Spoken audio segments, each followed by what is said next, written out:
Phoenix Petroleum Philippines launched the Phoenix Pulse technology in a ceremony held at the City Kart Racing in Circuit Makati. What we have here is a launch of our new fuels proposition, Phoenix Fuels with Pulse technology. We're offering it a new range of additives that were specially formulated for Phoenix, and then we're offering it across our broad range of fuels.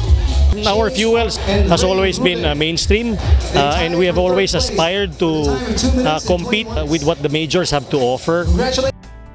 Phoenix Pulse technology is a fuel additive with advanced cleaning and protection properties for enhanced power and acceleration. It allows the fuels to run smoothly in the engine and burn efficiently. According to Phoenix Petroleum, this innovation puts their fuel products at level with the products of the bigger players in the oil industry. With Pulse technology, we are now positioning ourselves as a credible alternative.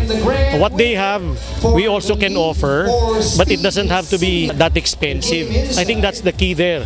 A key proposition, a key fuels proposition, a great fuel doesn't have to be unaffordable, especially at this time. And with Phoenix Fuels with Pulse technology, we're offering exactly that. A great fuel which is affordable to the common person and the common motorist.